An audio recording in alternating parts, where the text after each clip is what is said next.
왕이신 예수님. 이사야 9장 6절에서 7절 말씀입니다. 이는 한 아기가 우리에게 낳고 한 아들을 우리에게 주신 바 되었는데 그의 어깨에는 정사를 메었고 그의 이름은 기묘자라 모사라 전능하신 하나님이라 영존하시는 아버지라 평강의 왕이라 할 것임이라.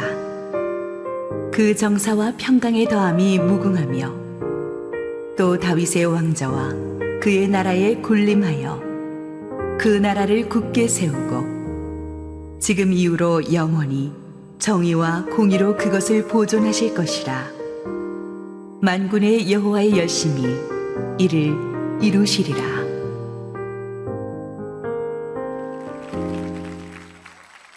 개그맨 이용렬 씨를 많이 닮은 엄기용 목사입니다. 오늘 구정인데 또 이 구정의 연휴 기간 여러분 가족들, 친지들과 함께하는 시간들이 많이 있을 텐데요. 특별히 하나님의 은총이 여러분의 가정과 친지와 특별히 2024년 여러분의 삶 가운데 가득하시기를 주님의 이름으로 축복합니다. 잠깐 기도하겠습니다. 하나님 아버지, 이 시간 주의 말씀 앞에 섭니다. 이 말씀의 저자이신 성령님, 우리 가운데 자유롭게 역사하여 주셔서 이 말씀이 바르게 드러나게 하여 주시고 진리의 말씀이 우리의 삶의 방향이 되며 좌표가 되며 이 말씀 속에 믿음의 결단과 적용이 있는 생명의 말씀 되게 하여 주시옵소서. 예수님의 이름으로 기도드려옵나이다. 아멘. 우리의 신앙의 여정 가운데 한 번씩은 부닥치는 질문이기도 하고요. 특별히 신앙생활을 하지 않는 분들이 간혹 묻곤 하는 질문이기도 하지만 신의 존재 여부는, 신이 있느냐 없느냐, 신의 존재 여부는 증명의 문제가 아니라 전제나 선택의 문제입니다. 신의 존재 여부는 증명의 문제가 아니라 전제나 선택의 문제입니다. 여러분, 우리가 전도할 때도 어떤 사람이 이런 얘기를 하잖아요. 하나님이 정말 살아계십니까? 정말 하나님이 살아계시다면 과학적, 논리적으로 설명하고 증명할 수 있다면 나는 그 하나님을 믿겠습니다 라고 말하는 사람들이 간혹 있습니다. 그러나 신의 존재 여부는 증명의 문제가 아니라 각자가 갖고 있는 세계관이나 신념에 따른 전제나 선택의 문제입니다. 우리가 학교에서 배웠던 우주와 인간의 기원을 설명하는 과학적 가설 중에 하나인 이 빅뱅 이론대로 이야기한다면 138억 년 이전에 어떤 원초적인 물질이 있었다라는 거예요. 이 원초적인 물질이 어떻게 해서 생겼는지는 알 수 없지만 이 원초적인 물질이 긴 시간에 걸쳐서, 얼마나 긴 시간인지 모르지만 긴 시간에 걸쳐서 우연의 방식으로 그래서 오늘날 같은 우주와 인간이 되었다라고 하는 진화론, 무신론자들의 기본 철학입니다. 그런데 이 빅뱅 이론대로 말한다면 어떤 신은 자신을 창조주라고 말하기도 하거든요. 그렇다면 그 신은 138억 년 이전서부터 존재하시는 분입니다. 138억 년 이전서부터 존재하죠. 자신을 창조주라고 이야기하니까. 그런데 인간은 아무리 길게 살아봤자 지금 현재는 100년, 120년 정도 사는 인간입니다. 그렇게 100년, 120년 정도 사는 인간이 신의 존재를 인간의 논리로 증명한다면 그 신의 존재는 인간보다 작은 존재라고 하는 거예요. 우리가 하나님이 정말 계실까 안 계실까, 우리가 하나님에 대한 의구심을 갖는 것은 나의 이성을, 우리의 인식을 뛰어넘는다라는 거예요. 그래서 이해할 수가 없는 부분들이죠.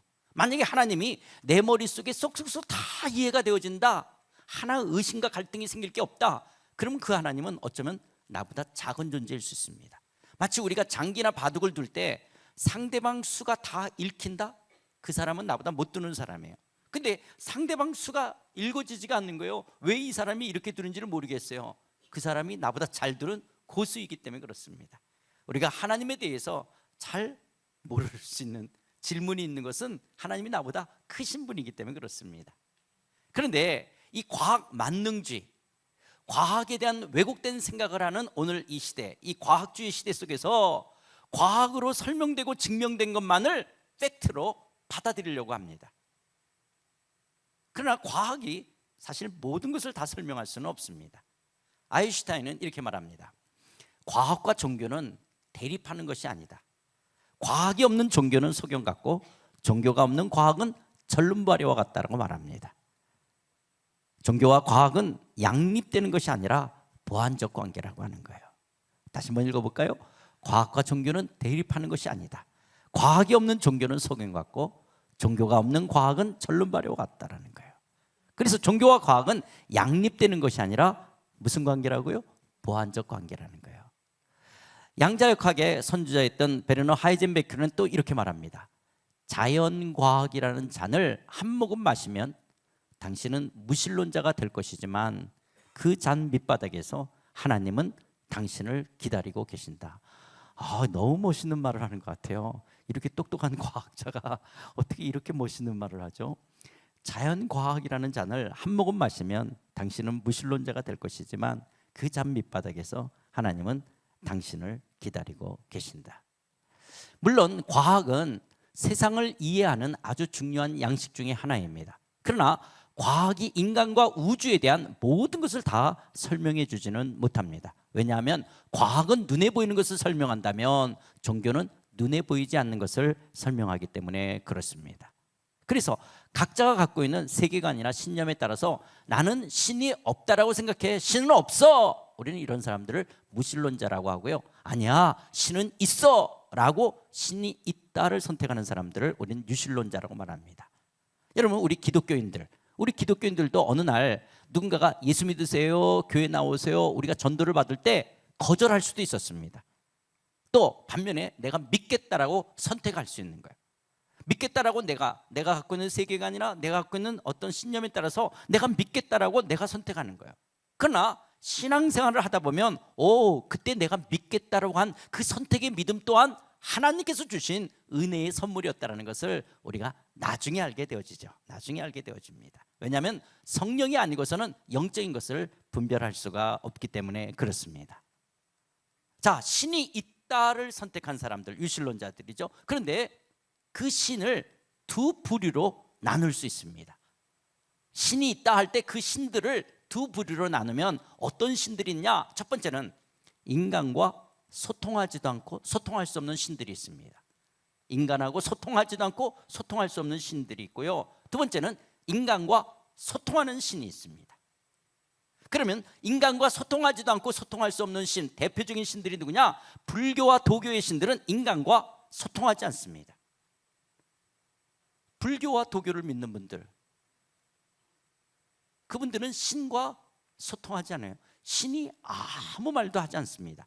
그렇기 때문에 인간 쪽에서 부단히 애쓰고 수고하고 노력해서 신의 경지, 해탈의 경지, 깨달음의 경지까지 나아가야 되는 거예요. 그래서 불교나 도교의 고승들을 보면 얼마나 그 고생스러운 수행과 고행의 길들을 걸어갑니까? 그런 긴 시간의 수행과 고행을 통해서 해탈의 경지, 깨달음의 경지까지 나아가서 그 경지에서 깨달은 것을 적어놓은 것들을 경전이라고 이야기하는데요. 우리 한국 해인사만 해도 8만 대장경이 있고요. 그 다음에 중국의 티베트 불교라든지 인도 불교, 스리랑카 불교, 얼마나 많은 경전들이 있는지 모릅니다. 왜 이렇게 많은 경전들이 있느냐? 각자마다 깨달은 내용들이 다 다르기 때문에 그렇습니다. 각자마다 그 고승들이 그렇게 고행과 수행을 통해서, 지금도 고행과 수행을 통해서 그 신의 경지, 해탈의 경지, 깨달음의 경지로 무수히 많은 사람들이 나아가려고 하고 나름대로 뭔가 깨달았다고 해서 적지만 그 깨달음의 내용들이 다 다르다라고 하는 거예요. 왜냐하면 깨달음의 진리를 다 인간의 언어로 규명할 수 없다라고 이들은 생각합니다. 그래서 우리 흔히 언어도단이라는 말 쓰잖아요. 말과 길이 끊어졌다라고 하는 거예요. 내가 뭔가 신의 경지, 깨달음의 경지에 나아가 뭔가를 깨달았다 할지라도 그것을 다 인간의 언어로 설명할 수 없다라고 생각하는 거예요. 왜 그래요? 신이 인간과 소통하지 않는 거예요. 신이 뭐라고 말하는 것이 아니에요. 내가 깨달은 거예요. 근데 내가 깨달은 것조차도 내가 다 설명할 수가 없다라고 말하는 거예요. 그래서 노자의 도덕경에 보면 도가도 비상도, 명가명 비상명이라는 말을 하지 않습니까? 도를 도라고 말하면 이미 그게 도가 아니고 어떤 물건에 이름을 지어 부르면 이미 그 물건이 아니라고 하는 거예요. 그래서 여러분, 우리나라의 성철 스님, 돌아가신 성철 스님도 장자브라 이렇게 양반다리로 8년 동안 그 수행을 하시잖아요. 어떤 토굴에 들어가셔서 8년 동안 장자브라 하며 수행하시는 거예요. 우리 흔히 암중모색한다, 어두운 방에서 이렇게 더듬어 가듯이 어떤 진리를 찾아가시는 거예요. 그렇게 8년 동안 수행하고 나오셔서 뭐라고 말해요? 산은 산이요 강은 강이로다. 왜 이렇게 도사 같은 얘기를 하냐? 왜 이렇게 우리가 알 수 없는 말들을 하냐? 그런 깨달음의 진리를 다 인간의 언어로 설명할 수가 없다라고 하는 거예요. 왜 이렇게 인간의 진리를 다 설명할 수 없느냐? 그 신이 아무 얘기도 안 했어요. 그 신과 인간은 소통하지 않고 내가 깨달은 것을 내가 이야기할 뿐인 거예요. 그런데 내가 깨달은 이야기도 내가 다 규명할 수가 없다라고 이야기합니다. 그러나 반면에 인간과 소통하는 하나님, 인간과 소통하시는 하나님, 신이 있습니다. 여러분, 기독교의 아주 중요한 진리 중에 하나가 뭐냐? 인간은 하나님 앞에 우리의 노력으로 나아갈 수가 없다라고 하는 거예요. 인간이 갖고 있는 영적인 한계, 인간이 갖고 있는 인식의 한계, 인간이 갖고 있는 도덕적인 한계로 거룩하신 하나님 앞에 나아갈 수 없다라는 거예요. 우리가 수행하고 고행하듯이 애쓰고 노력한다고 해서 하나님의 진리 앞에 설 수가 없다라는 거예요. 모든 사람이 죄를 범하였음에 하나님의 영광에 이를 수 없다라고 말씀하신 것처럼 우리 인간의 노력으로 하나님께 나아갈 수가 없어요. 그런데 기독교와 다른 종교의 가장 큰 차이점은 뭐냐? 하나님이 우리를, 인간을 찾아오셨다는 거예요. 인간을 찾아와 우리와 소통하시기를 즐거워하시는 하나님이라는 사실입니다. 그렇다면 하나님은 제일 먼저 누구랑 소통하셨을까요? 하나님이 인류 역사상 누구랑 제일 먼저 소통하셨을까요? 아담, 에녹, 노아, 아브라함, 이삭, 야곱, 이런 분들하고 하나님이 소통했다라는 것을 우리가 누구를 통해서 알게 됐죠? 예, 모세. 그래서 우리 보수주의 신학 쪽에서는 창세기, 출애굽기, 레위기, 민수기, 신명기를 모세가 기록했다, 모세오경이라고 이야기하지 않습니까? 여러분, 이 창세기의 내용, 그래서 창세기의 내용을 보면 하나님이 이렇게 아담과 하와하고 하나님이 에녹하고도 노아하고도 아브라함, 이삭, 야곱하고 이렇게 소통하셨구나, 이런 것을 우리는 모세와 소통하신 하나님, 그래서 모세의 기록을 통해서 오늘 우리가 알 수 있어요. 근데 하나님이 처음 이 모세를 찾아오셔서 모세를 향하여 네가 애굽에 가서 노예 생활하고 있는 이스라엘 사람을 출애굽시키라고 말씀하시는 거예요. 모세는 갈 수 없다라고 이야기를 하자 하나님께서 여러 기적을 행하시면서 가라고 이야기하냐? 모세가 물어요. 그러면 내가 이스라엘 사람들한테 가서 누가 나를 보냈다라고 할까요? 내가 이스라엘 사람들을 가서 출애굽시키라고 그러는데 누가 나를 보냈다라고 이야기할까요? 아니, 도대체 당신은 누구십니까? 라고 하나님의 이름을 묻자 하나님이 모세에게 이르시되 나는 스스로 있는 자다라고 말씀하십니다.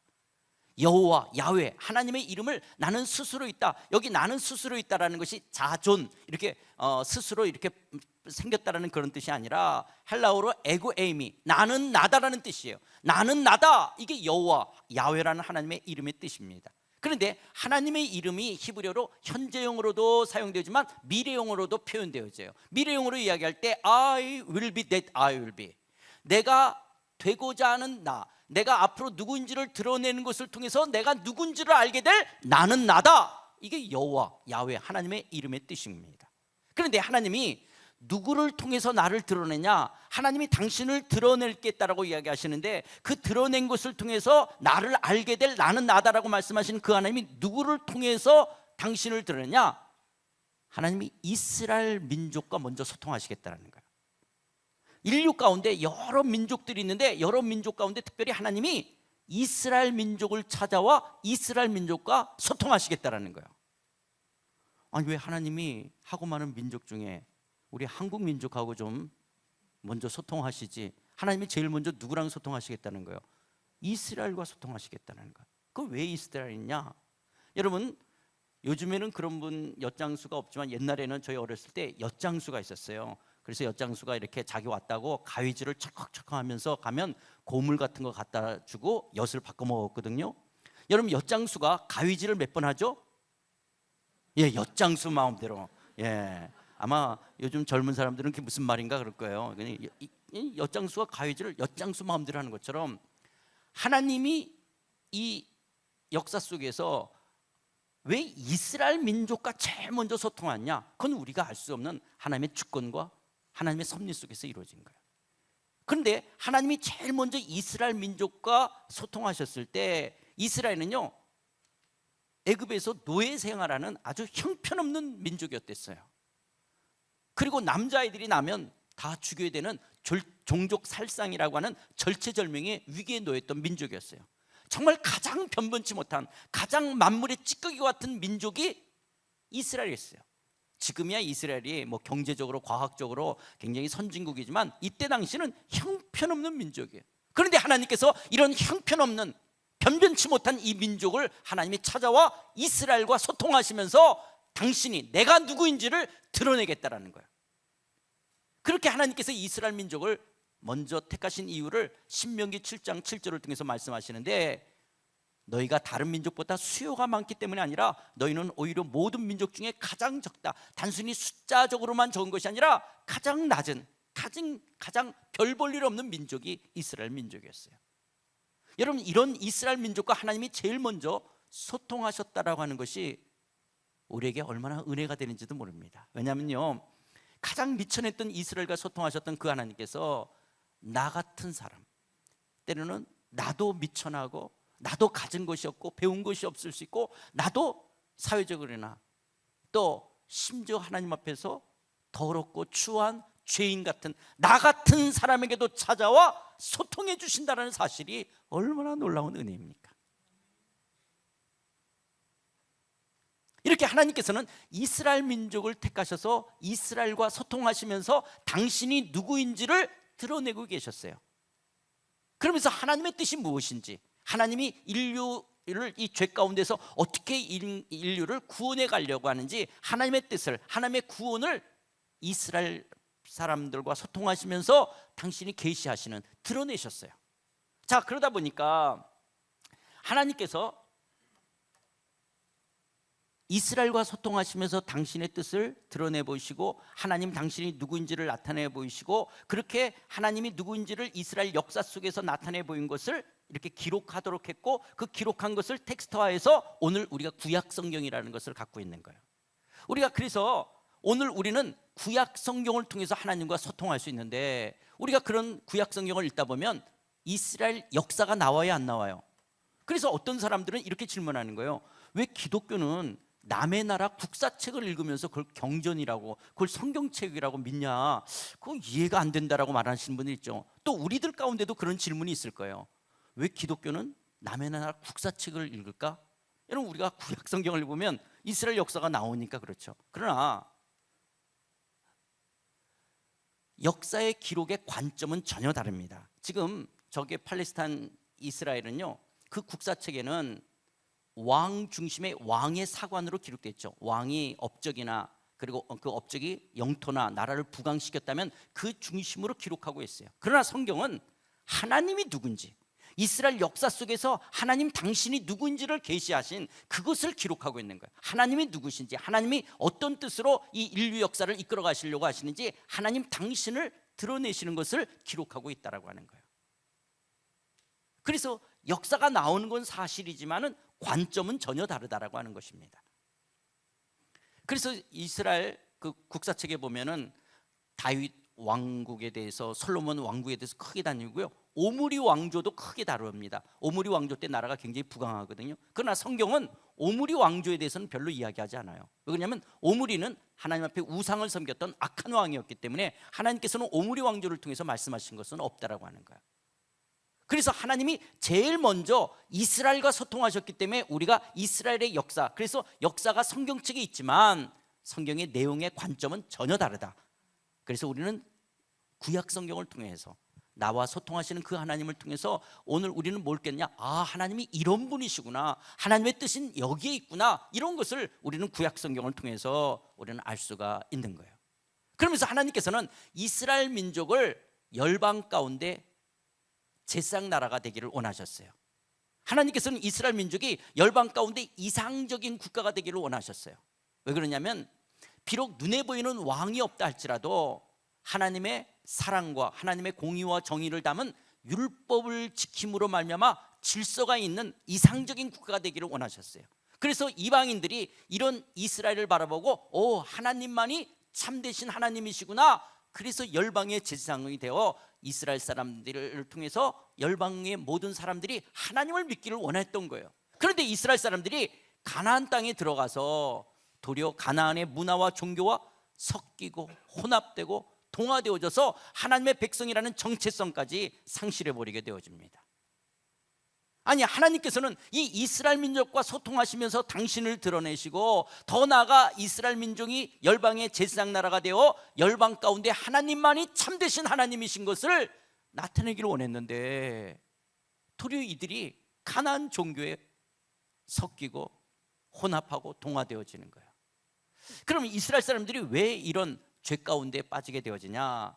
여러분, 이스라엘 사람들이 가나안 땅에 도착하자 뭐가 끝쳤죠? 만나가 내리지 않았어요. 지난 40년 동안 하나님께서는 만나를 통해서 이스라엘 백성들을 먹이셨던 거예요. 그런데 가나안 땅에 도착하자 이제 만나가 끝쳤어요. 그러면 이제 이스라엘 사람들은 뭐 먹고 살아야 되냐? 그들이 유목 생활을 했기 때문에 그런 어떤 유목을 통해서 얻어지는 고기를 먹을 수도 있지만 이제는 가나안 땅의 농산물을 먹어야 되는 거예요. 만나가 안 내려? 가나안 땅의 농산물을 먹어야 되는데 그러면 추수했을 때 풍년이 들어야 되는 거예요. 풍년이 돼야지 내일의 보장을 갈 수가 있는 거잖아요. 그런데 농사를 별로 안 해봤잖아요. 이스라엘은 유목 생활을 했지 농경 생활이 아니었댔어요. 근데 가나안 땅에 들어오면 가나안 땅은 젖과 꿀이 흐르는 땅이에요. 젖은 유목 생활이고 꿀은 농경 생활인 거예요. 그러면 농경 생활을 통한 이 풍년이 와야지만이 내일의 보장을 할 수 있다고 생각하는 거예요. 아니, 도리어 하나님을 의뢰해야 되는데 하나님보다 눈에 보이는 풍년을 더 기대하는 거예요. 그러니까 농사를 잘 안 지어봤으니까 가나안 사람들은 어떻게 농사를 지내지 어깨 넘어 보니까 여러분, 농경생활에서 중요한 게 뭐냐? 태양의 일조량과 물이에요. 물. 이 태양과 물을 주관하는 신이 바알 신이고, 유목생활이든 농경생활이든 인력이나 충력이 있어야 돼요. 노동력이 있어야 돼요. 이 다산의 여신이 아세라 신이에요. 아세라 신. 그래서 이 가나안 종교 속에서 바알 신과 아세라 신을 섬기면서 거기서 음행을 하면, 이 음행이 성적인 성관계, 이런 음행을 하는 것이 종교의식을 행하면 그것이 그의 풍년을 가져다 준다. 이게 가나안 종교예요. 그러면 왜 성경에 보면 왜 이스라엘 사람들이 가나안 종교와 더불어 음행을 했냐? 그것이 물론 육체적인 정욕과 더불어서 물질의 욕심인데요. 그것이 뭐냐면 여러분, 암컷 양하고 수컷 양이 결합하면 뭐가 생기죠? 암컷 양하고 수컷 양이 결합하면 새끼 양, 돈, 비즈니스, 돈이 생기는 거예요. 그러니까 이분들이 성행위를 한다는 것은 단순한 어떤 성적인 쾌락에만 머무는 것이 아니라 그것이 어떤 육체적인 정욕과 더불어 풍년을 기대하는 거예요. 다산을 기대하는 종교의식, 이게 가나안 종교. 그래서 이스라엘 사람들이 이 바알과 아세라 신을 섬기면서 음행을 저지르는 것이 그게 그의 풍년과 다산을 가져다 준다고 생각하는 거예요. 그래서 하나님께서 그런 우상으로부터 돌아올 것을 이야기하면서 내가 늦은 비와 이른 비를 주는 자가 나다. 너희들이 나 하나님을 섬길 때 메뚜기와 황충이 너희 곡식을 먹지 않게 하고 감람나와 포도주의 소출이 많게 하겠다라고 농경신적인 표현들로 선지자를 통해서 이야기하면서 이스라엘 백성들을 돌아오라고 이야기하지만 이들이 돌아오지 않고 하나님을 저버리게 될 때 결국 북쪽 이스라엘은 BC 722년 아수르에 의해서 멸망을 당하고 남쪽 유다는 아수르를 멸망시킨 바벨론에 의해서 BC 586년 멸망을 당하고 이제 바벨론으로 포로로 잡혀가게 되어집니다. 바벨론의 포로로 잡혀가서 70년 동안 식민지 생활을 하다가 그들이 예루살렘으로 다시 돌아오지만 여전히 바벨론을 멸망시킨 페르시아의 식민지하에 있게 되어집니다. 근데 이 페르시아는 헬라에 의해서 멸망을 당합니다. 그래서 알렉산더 대왕이 통치하다가 알렉산더 대왕이 젊은 나이에 요절해서 죽게 됩니다. 그러자 그의 신하들을 통해서 분할 정치가 이루어지게 되어지는데, 이 프톨레마이오스라든지 셀레우쿠스 왕조에 이제 이스라엘이 식민지 생활을 해요. 이 셀레우쿠스 왕조의 식민지 생활을 할 때 안티오쿠스 4세가 예루살렘 성전에다가 제우스 신상을 갖다 놓고 돼지떼가를 갖다 놓는 거예요. 그러니까 아무리 이스라엘이 식민지로 이렇게 식민지 생활한다 그러지만 이런 종교적인 모독을 당하자 지금 이 제사장 그룹이 막 격분하게 되어지죠. 격분하면서 이 마따디아가, 제사장이었던 마따디아가 마카비 혁명을 통해서 이스라엘이 반짝 독립운동을 해요. 그래서 100년 동안 하스몬 왕조를 이끌게 되어집니다. 100년 동안 하스몬 왕조를 이끌게 될 때 로마에서 폼페우스 장군이 군대를 끌고 내려와요. 군대를 끌고 내려와서 이 하스몬 왕조를 멸망을 시키려고 할 때 이스라엘 옆에 에돔이라는 나라가 있습니다. 에돔은 야곱의 형 에서의 후예들을 통해서 이루어진 나라죠. 이 에돔의 왕이 헤롯 가문이었어요.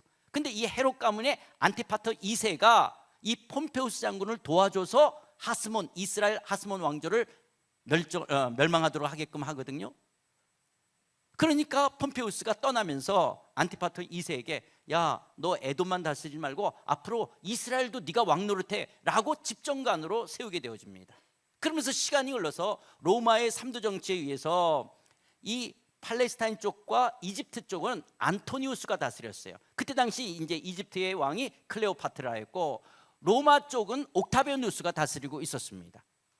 그런데 안티파터 2세를 이어서 헤롯은 이 안토니우스를 섬겼어요. 그래서 안토니우스를 통해서 이때는 로마로부터 허락을 받아서 이 헤롯이 정식 이스라엘의 왕이 되어지는 거예요.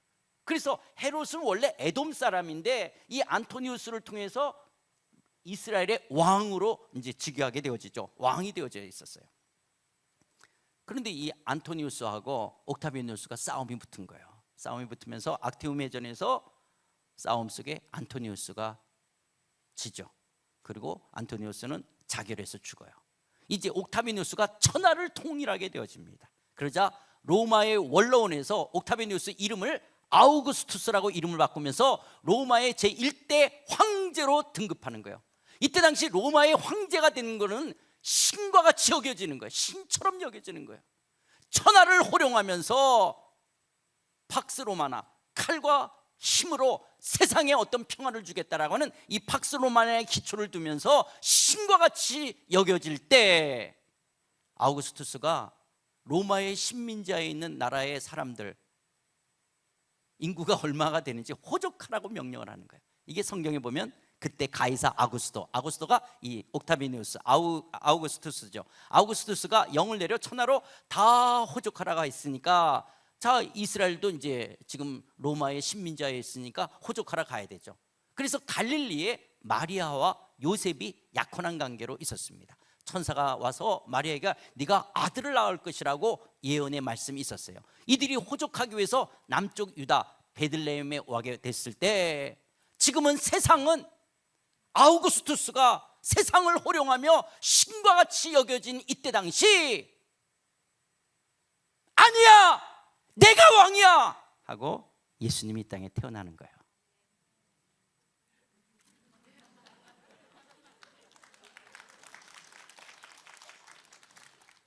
하나님께서 이 땅에 인간의 몸을 입으시고 우리와 소통하기 위하여 이 땅에 오시는 거예요.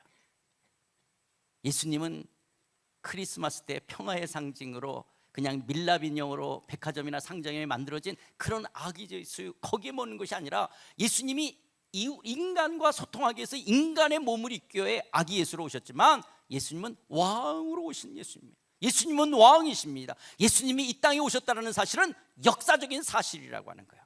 여러분 성경에 마태복음에도 예수님의 탄생을 이야기해 준 족보가 나오죠. 족보. 그래서 우리가 성경을 읽다 보면 뭐 발음하기도 어려운 남의 나라 왕들 아니면 사람들의 이름들 족보가 나와서 힘들잖아요. 왜 족보가 나오냐? 역사적 사실이라고 그런다면 연대를 기록하면 되는데 성경을 기록할 때는 연대를 기록할 수가 없었어요. 연대를 기록할 수가 없었기 때문에 그때 당시 그 장소에 이 사람이 살았어요. 사람의 이름을 나열하는 것은 이건 허구가 아닙니다. 누가 지어낸 것이 아니라 이건 역사적 사실이에요. 이게 족보예요. 그래서 성경은 족보를 왜 계속 구약이나 신약의 족보들이 했냐? 이거 역사적 사실이야. 이거 허구 아니야. 누가 만들어 지어낸 말이 아니야. 이거 사실이야. 이게 족보인 거야. 그래서 예수님이 이 땅에 오신 것은 역사적인 사실이에요.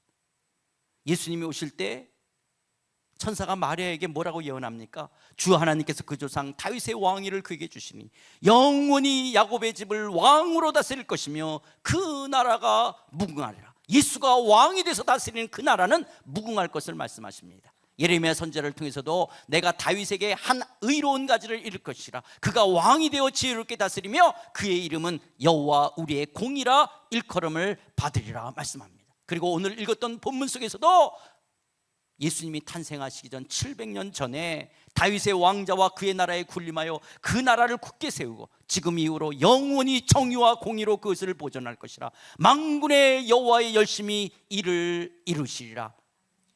예수 그리스도가 왕으로 이 땅에 오셔서 예수가 다스리는 나라, 하나님의 나라를 이뤄갈 것을, 이것을 만군의 여호와의 열심히 완성해 갈 것을 말씀하고 있는 거예요. 그 예수님이 이제 드디어 30살이 되자 공생애를 시작하시면서 예수님이 갈릴리에 오셔서 뭐라고 말씀하십니까? 하나님의 복음을 전파하여 이르시되 때가 찼고 하나님의 나라, 예수가 왕이 돼서 다스리는 나라, 하나님의 나라가 가까이 왔으니 회개하라, 회개하고 복음을 믿으라 선포하시게 됩니다.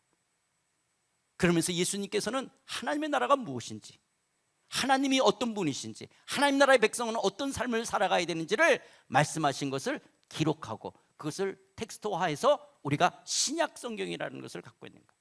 그래서 오늘 우리는 구약, 신약을 통해서 여전히 하나님은 우리와 소통하시는 거예요.